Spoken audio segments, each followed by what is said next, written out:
Dear students, good evening. मैं पीयूष कुमार त्रिपाठी स्वागत करता हूं आप सभी का अपने YouTube channel SCS EDU point पर। आज मैं पुनः आपके सामने बोर्ड एग्जाम कैप्सूल श्रृंखला का अगला पार्ट लेकर हाजिर हूं, जिसमें हम लोग विज्ञान के रसायन विज्ञान भाग के प्रश्न पत्रों को हल कर रहे थे।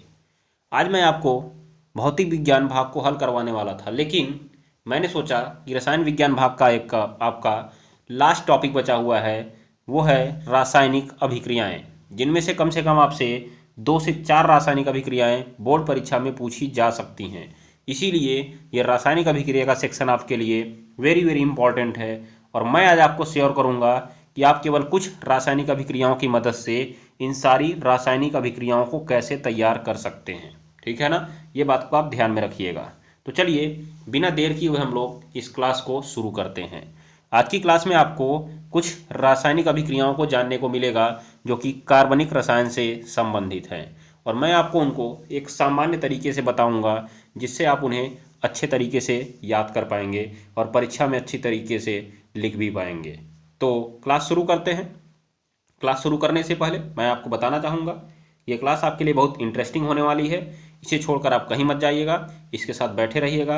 अगर आप बैठे रहेंगे ना तो बाद में रसगुल्ला मिलेगा, और अगर नहीं बैठे रहेंगे ना तो बाद में लाठी मिलेगी, याद रखिएगा। समझ गए ना? जल्दी जल्दी अपने मित्रों के साथ इसको शेयर करिए और क्लास लेने के लिए तैयार हो जाइए। तो चलिए, आज का पहला सवाल आपकी स्क्रीन पर दंदनाता हुआ आ गया। प्रतिस्थापन अभिक्रिया और संकलन अभिक्रिया पर आपको टिप्पणी लिखनी है।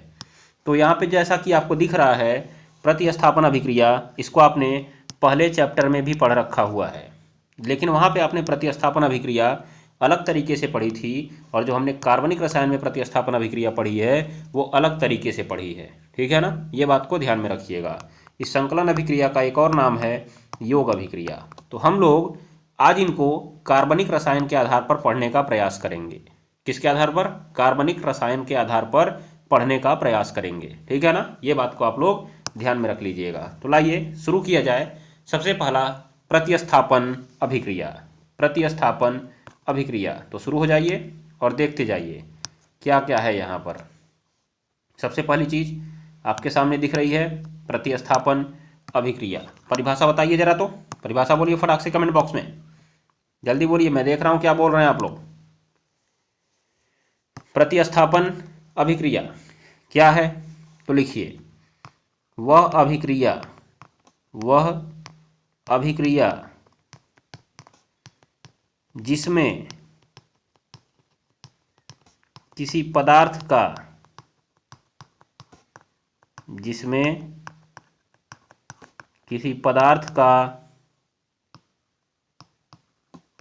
कोई भाग, जिसमें किसी पदार्थ का कोई भाग किसी परमाणु या समूह, किसी परमाणु या समूह के द्वारा प्रतिस्थापित हो जाता है, प्रतिस्थापित हो जाता है, प्रतिस्थापित हो जाता है, प्रतिस्थापन अभिक्रिया कहलाती है। प्रतिस्थापन अभिक्रिया कहलाती है। हो गया ना, ये बात को आप ध्यान में रखिएगा। उदाहरण इसके तुरंत नीचे लिख दीजिएगा, जैसे पहला नंबर मेथेन का क्लोरीनीकरण। बस तुरंत दंदनाता वो उदाहरण लिख दीजिएगा, मेथेन का क्लोरीनीकरण। अब इस मेथेन के क्लोरीनीकरण की प्रक्रिया में क्या होता है आप इसके अंदर लिख सकते हैं। लिखिएगा, इसमें मेथेन का हाइड्रोजन क्रम से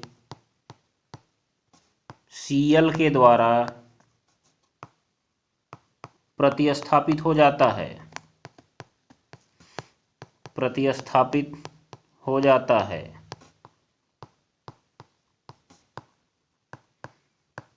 हो जाता है। और यह अभिक्रिया किसकी उपस्थिति में होती है जी? सूर्य के प्रकाश की उपस्थिति में होती है। आप ऐसे ही पेपर में लिखेंगे, अगर आपने ऐसे पेपर में लिख दिया तो एग्जामिनर आपका एक भी नंबर नहीं काट पाएगा, याद रख लीजिएगा। तो यह अभिक्रिया सूर्य के प्रकाश की उपस्थिति में होती है। हो जाएगा ना, ध्यान में रखिएगा आप लोग। तो चलिए रिएक्शन छाप दें फटाक से। देखिए CH4 ये है मेथेन का फॉर्मूला, इसकी क्रिया आप करा रहे हैं Cl2 से, उसके बाद सूर्य के प्रकाश की उपस्थिति है। तो मैंने कहा कि देखिए ये आपका मैं संरचना बना के एक बार दिखाता हूँ, फिर इसका शॉर्ट फॉर्म में आप आसानी से समझ जाएंगे।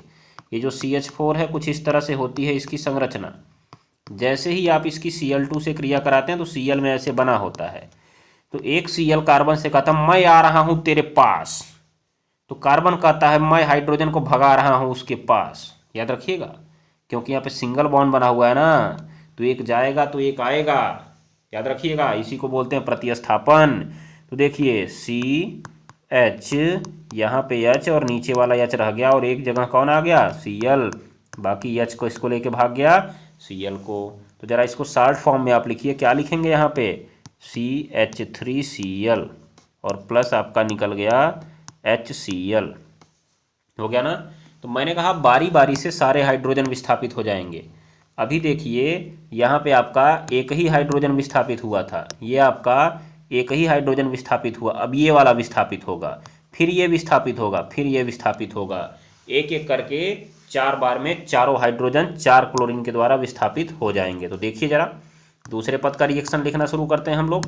अब एक बात दिमाग में बैठाइए, 4 था, 4 से 3 हुआ, अब 3 वाला आएगा, 3 वाला मतलब CH3Cl आएगा, फिर से वो जाएगा किसके पास क्रिया करने Cl2 के पास, फिर ये इसका एक हाइड्रोजन भागेगा इधर और एक क्लोरीन आएगा इधर, तो क्या हो जाएगा देखिए CH2Cl2 हो जाएगा, और प्लस क्या हो जाएगा जी यहाँ पे HCl हो जाएगा। क्या हो जाएगा HCl।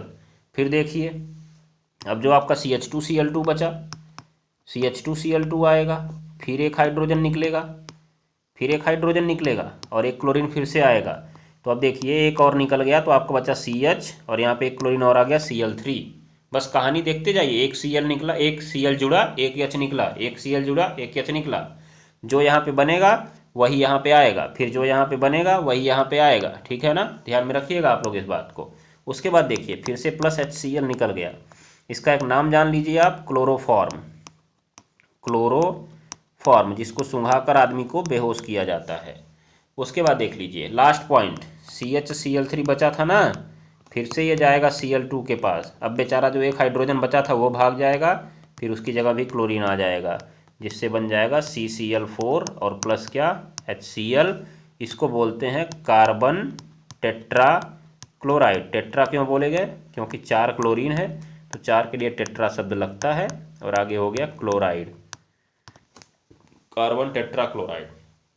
तो इस प्रकार से आपने देख लिया प्रतिस्थापन अभिक्रिया और उसका उदाहरण। हो गया ना। अब अगला देखिए संकलन अभिक्रिया। क्या आती है संकलन, जिसको आप लोग क्या कहते हैं जी, जिसको आप लोग कहते हैं योग अभिक्रिया। क्या कहते हैं आप, योग अभिक्रिया। तो जरा इनसे निपट लीजिए ना, परिभाषा लिख लीजिए योग अभिक्रिया की। योग अभिक्रिया की परिभाषा लिख लीजिए, क्या है बोलूं, लिखिए। वह अभिक्रिया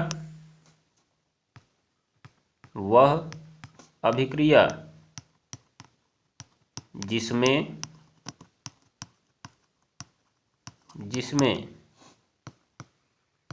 किसी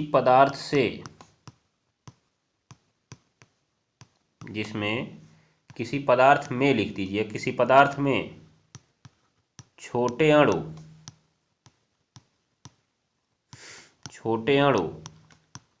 का योग हो जाता है, छोटे अणु का योग हो जाता है, क्या कहलाती है, योग अभिक्रिया कहलाती है। योग अभिक्रिया कहलाती है। जैसे लिख लीजिएगा, जैसे, उसके बाद आगे चाहें तो आप इसी में बढ़ा सकते हैं, ऐसे यौगिक जिनमें द्विबंध या त्रिबंध पाया जाता है, योग अभिक्रिया देते हैं। योग अभिक्रिया देते हैं। और कल की क्लास में मैंने आपको बताया था कि जो बंध होते हैं वो 3 प्रकार के होते हैं, एकल बंध, द्विबंध और त्रिबंध। तो द्विबंध में आपका एक सिग्मा होता है और एक पाई होता है। त्रिबंध में आपका पहला सिग्मा और बाकी दोनों क्या होते हैं, पाई होते हैं।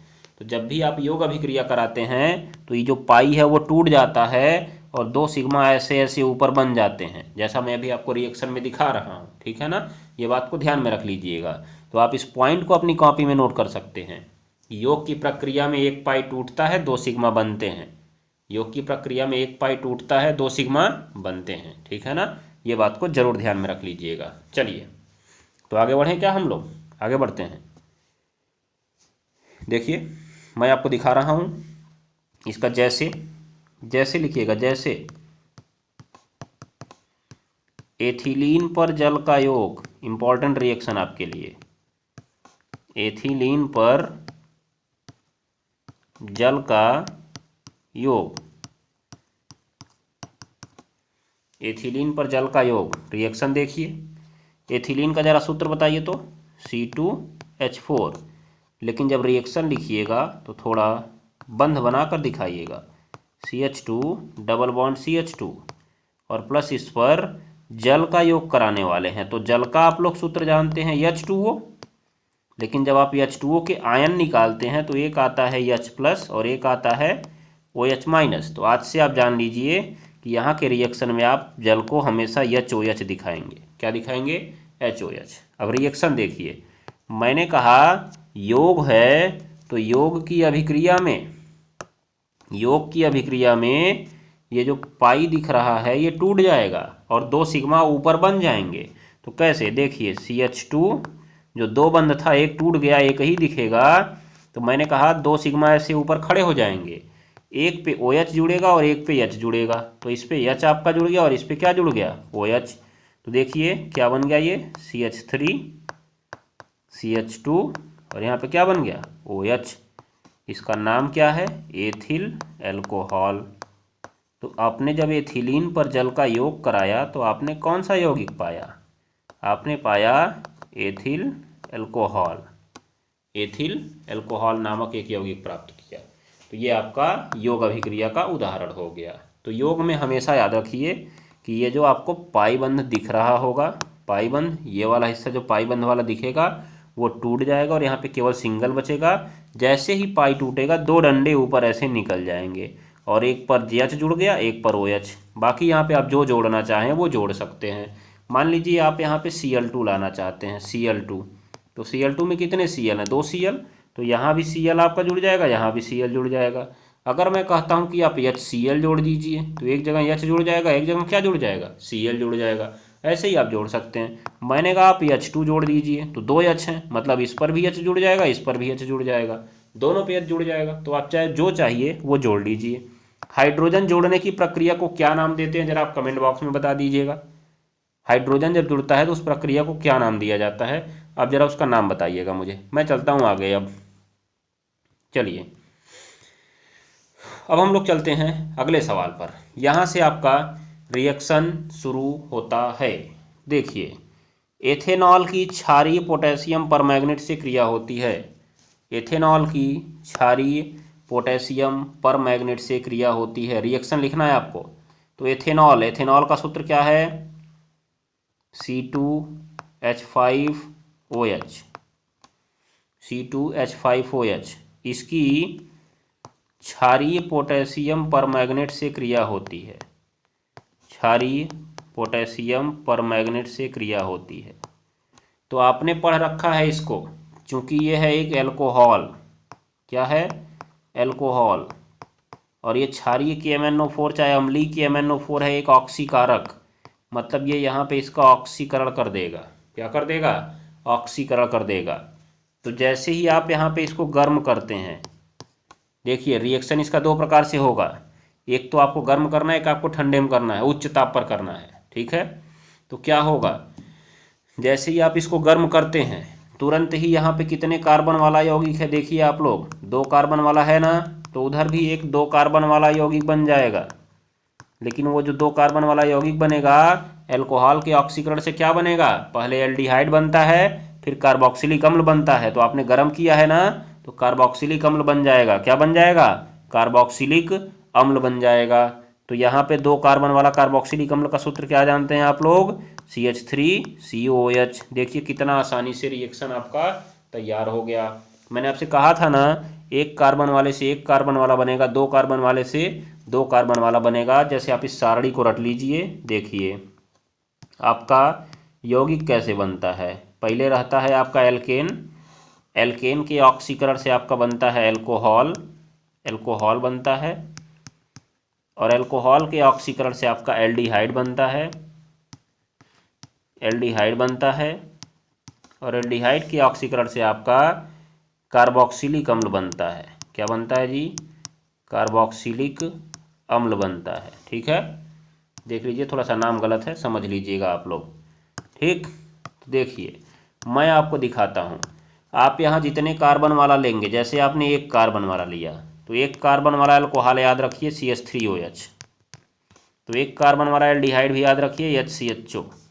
और 1 कार्बन वाला आप कार्बोक्सिलिक अम्ल भी याद रखिए HCOOH। तो मैंने कहा चलिए आप मेथेन का ऑक्सीकरण कराइए। किसका ऑक्सीकरण कराइए? मेथेन का। तो आपने मेथेन का ऑक्सीकरण कराया। ऑक्सीकरण में आप लोग हमेशा बड़े कोष्ठक में O लिख के छोड़ देते हैं। तो जैसे ही आपने मेथेन का ऑक्सीकरण कराया, मेथिल अल्कोहल बन गया। और आपने मेथिल अल्कोहल का ऑक्सीकरण करा दिया तो फॉर्मल्डिहाइड बन गया। नाम इसका लिख लीजिएगा, फॉर्मल्डिहाइड। और जैसे ही आपने फॉर्मल्डिहाइड का ऑक्सीकरण कराया, बन गया फॉर्मिक अम्ल। क्या बन गया? फॉर्मिक अम्ल। तो देखिए आपने यहाँ पे 1 कार्बन लिया, तो इसमें भी 1 कार्बन था, इसमें भी 1 कार्बन था, और यहाँ पे भी 1 कार्बन था। ऐसे ही आप अगर 2 कार्बन वाला यहाँ ले लेते हैं C2H6, तो यहाँ पे बनता है आपका C2H5OH। क्या बनता है? C2H5OH। तो यहाँ भी आपका 2 कार्बन वाला बनता है, जिसे आपको लिखना पड़ता है CH3CHO, और आपको इसको लिखना पड़ता है CH3COOH। क्यों ऐसा लिखना पड़ता है जरा देखिएगा। कितने कार्बन इसमें? यहाँ पे 2। तो यहाँ पे कितने हैं? 2। यहाँ पर भी 1 और 1 मिलके 2, यहाँ पे 1 और 1 मिलके 2। तो अगर आप एथेन का ऑक्सीकरण कराते हैं तो क्या बनता है? Ethyl alcohol. एथिल अल्कोहल का ऑक्सीकरण कराते हैं तो क्या बनता है? एसिटल्डिहाइड। एसिटल्डिहाइड का ऑक्सीकरण कराते हैं तो क्या बनता है? एसीटिक अम्ल। तो अभी देखिए आपका एथिल अल्कोहल का पूछा गया था और आपने उसको गर्म किया था। यहाँ अगर उच्च ताप पर कराते हैं, किस ताप पर कराते हैं जी? उच्च ताप पर, तो एसिटल्डिहाइड बनता है। आपके लिए इंपॉर्टेंट नहीं है, ये वाला आपके लिए इंपॉर्टेंट है, गर्म करने वाला।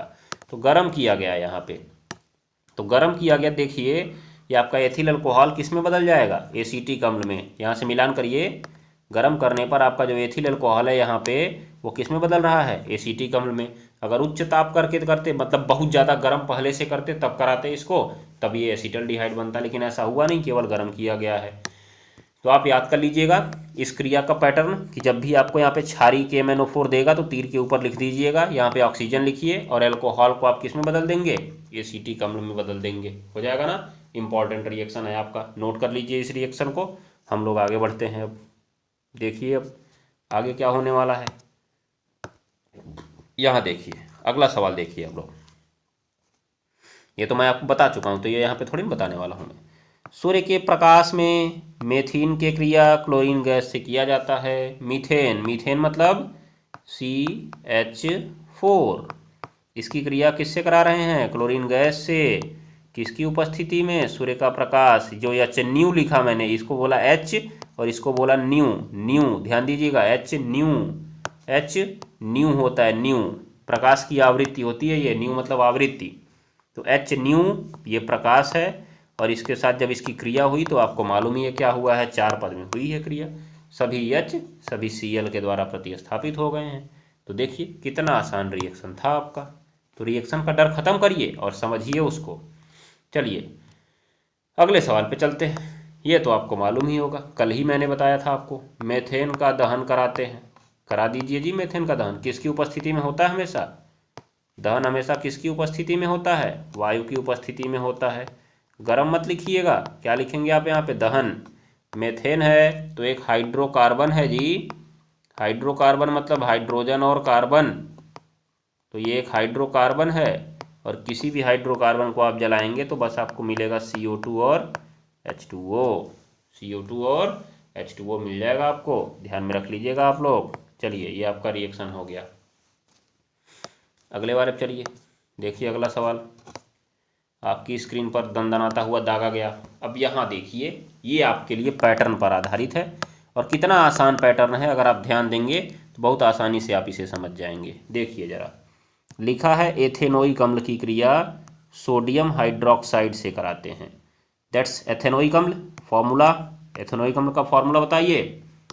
अभी जो आपने पीछे एसीटिक अम्ल देखा ना, ये एसीटिक अम्ल, इसी का तो IUPAC नाम है एथेनोइक अम्ल। सिरका में पाया जाता है, ये सिरका में, याद रख लीजिएगा, मैं पहले ही बता चुका हूँ आपको। तो एथेनोइक अम्ल फॉर्मूला तुरंत लिखेंगे आप लोग, CH3COOH। और सोडियम हाइड्रोक्साइड से इसकी क्रिया करा रहे हैं तो फॉर्मूला इसका याद होना चाहिए आपको, NaOH। बताइए जरा इस पैटर्न में क्या होगा। दैट्स एसिड, यह एक अम्ल है। इट इज क्षार, इट इज क्षार, जैसे इट इज इज्जत, ठीक है ना, ध्यान दीजिएगा। तो क्या हो गया, ये अम्ल है और ये क्षार है। तो आपको पता होना चाहिए कि अम्ल और क्षार से अगर आप क्रिया कराते हैं तो बनता है लवण, और क्या बनता है, जल। तो जल का सूत्र क्या होता है, H2O, जिसमें मैंने कहा आपको मिलेंगे, एक H मिलेगा और एक क्या मिलेगा, OH। तो बताइए इन दोनों में से कहाँ से H आएगा, कहाँ से OH आएगा। चूंकि ये अम्ल है, अम्ल हमेशा कौन सा आयन देता है, H+ आयन देता है, ध्यान दीजिएगा। जो क्षार है, क्षार हमेशा OH- आयन देता है। तो इस रिएक्शन को आप रटिए मत, समझिए कैसे हो रहा है। अम्ल H देता है, क्षार OH देता है। तो क्षार का OH और अम्ल का H, ये दोनों निकल कर भाग जाएंगे और H2O बना लेंगे। देखिए बचा कौन, इधर इधर आपको बचा CH3COO। तो देखिए जरा, CH3COO, H+ भागा तो इसके ऊपर माइनस आ गया, और यहाँ पे Na बचा, तो Na क्या बनाता है, प्लस। दोनों का प्लस माइनस जाएगा कट, और सूत्र बन जाएगा CH3COO, और क्या बन गया, Na, CH3COO Na, और इसका नाम आप लिख लीजिएगा सोडियम एसीटेट, सोडियम एसीटेट इसका नाम है, ठीक है, ध्यान में रखिएगा। अब यहीं अगर मैं आपसे पूछूं कि आप फॉर्मिक अम्ल की क्रिया कराइए सोडियम हाइड्रोक्साइड से, तो जरा लिख के आप बताएंगे क्या मुझे।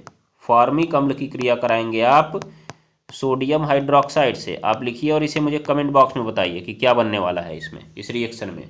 इंपॉर्टेंट रिएक्शन, ये भी एक आपका क्या है, फॉर्मिक अम्ल है, अम्ल, और ये भी क्या है, क्षार है। तो बाद में क्या बनेगा आप खुद बता सकते हैं, ठीक है, ये बात को ध्यान में रख लीजिएगा। चलिए, तो ये आपका समझ में आ गया होगा। ऐसे ही आप कोई भी करा सकते हैं, अम्ल क्षार पकड़िए, आराम से कराइए। फिर यहाँ देखिए, एक आया एथेनोइक अम्ल का सोडियम कार्बोनेट से क्रिया। फिर एथेनोइक अम्ल का फॉर्मूला लिखिए, CH3COOH।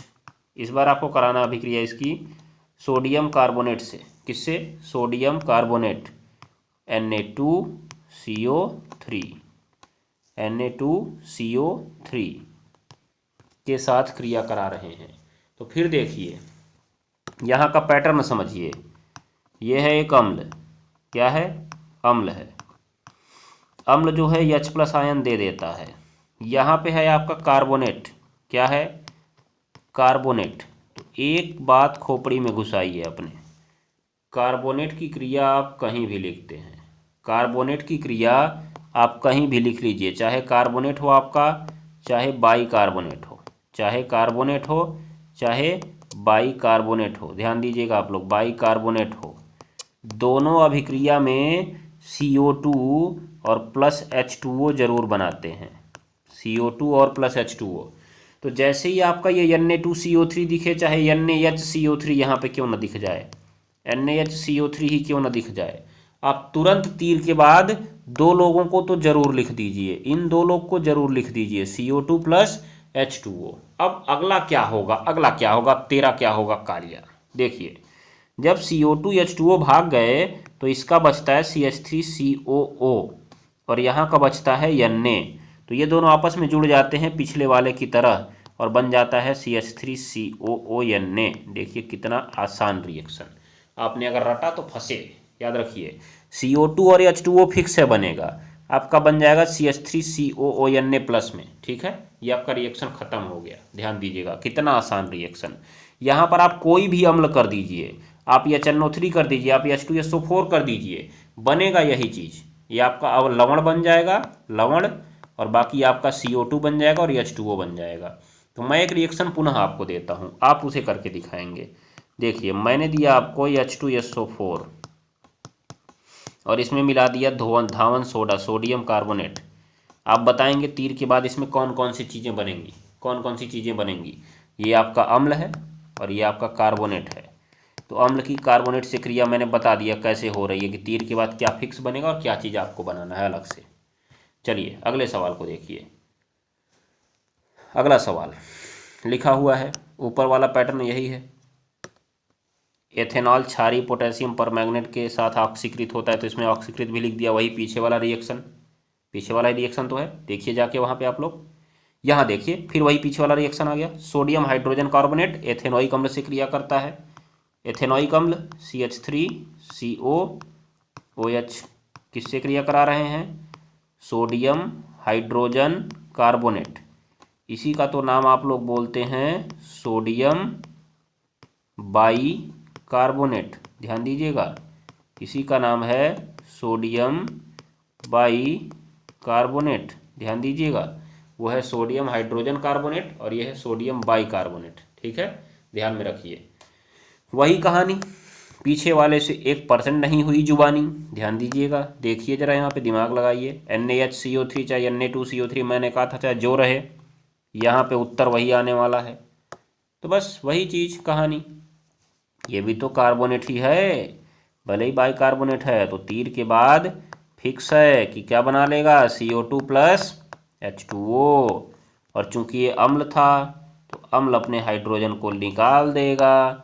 अगर उसने H को निकाल दिया तो कितना बचा उसके पास, CH3CO बचा। अब ये किससे जुड़ने को बाकी बचा है जी, Na से, तो हो गया CH3COO Na। देखिए कितना आसान रिएक्शन आपके लिए है, एकदम लल्लू सा रिएक्शन, 1% कठिनाई नहीं। समझेंगे तो बहुत आसान लगेगा, नहीं तो रटेंगे तो रटते रह जाएंगे। कार्बोनेट के बारे में मैंने बता दिया, चाहे आप दूसरे पाठ में अम्ल की क्रिया से पढ़े हो वहाँ भी यही होगा। CO2 प्लस H2O बनाइए और बाकी रिएक्शन में लवण बना दीजिए। क्या बना दीजिए, लवण बना दीजिए। जो इसका अम्ल का बच रहा है और जो इसका बच रहा है जोड़ दीजिए। एक रिएक्शन आप मुझे घर से करके दिखाइए इस टाइप का।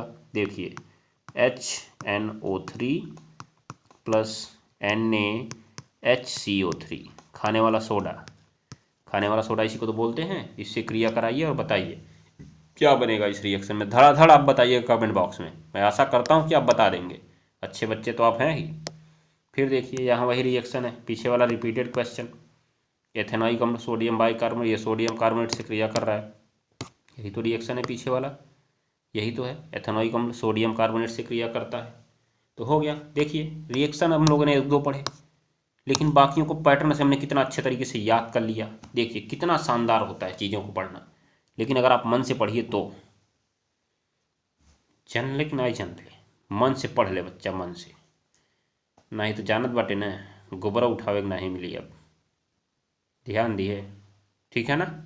चलिए तो आज के लिए बस इतना ही, मिलते हैं कल की क्लास में। जाते जाते आपके सामने होमवर्क, आज का होमवर्क आपके सामने। पहला सवाल, प्रिज्म से जो प्रकाश गुजरता है उसमें न्यूनतम और अधिकतम विचलन किन रंगों का होता है, बताइएगा आप लोग, क्रम से बताइएगा, क्रम से सारा क्रम बता दीजिएगा, ठीक है।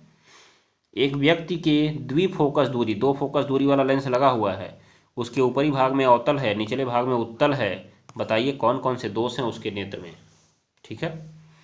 उत्तल लेंस से 2f दूरी पर आप रख रहे हैं, अर्थात वक्रता त्रिज्या पर आप रख रहे हैं, वक्रता केंद्र पर। दूरी पर रखे लेंस द्वारा बने प्रतिबिंब की स्थिति बताइए, आकार बताइए और प्रकृति बताइए। किरण आरेख भी बनाइए, किरण आरेख भी बनाइए, ठीक है। फिर लास्ट सवाल देखिए, अगर आपको आएगा तो आप करिएगा, नहीं तो हम बताएंगे बाद में इसको। 2 विद्युत बल्बों में समान धारा प्रवाहित हो रही है, समान धातु और समान लंबाई के तंतु लगे हैं, एक बल्ब का तंतु दूसरे की अपेक्षा मोटा है, किसकी सामर्थ्य अधिक होगी और क्यों। तो आप जरा बताइएगा क्षमता किसकी ज़्यादा होगी और क्यों होगी। ये सवाल आपसे 4 नंबर में पूछा गया है, इंपॉर्टेंट क्वेश्चन है, करिएगा फिर बताइएगा। तो मिलते हैं कल की क्लास में, टाटा बाय बाय। पढ़ते रहिए, पढ़ाते रहिए, हंसते रहिए और हंसाते रहिए, और गाना गाते रहिए और गुनगुनाते रहिए, और डांस करते रहिए और डांस कराते भी रहिए। चलिए कोई बात नहीं, ध्यान दीजिए।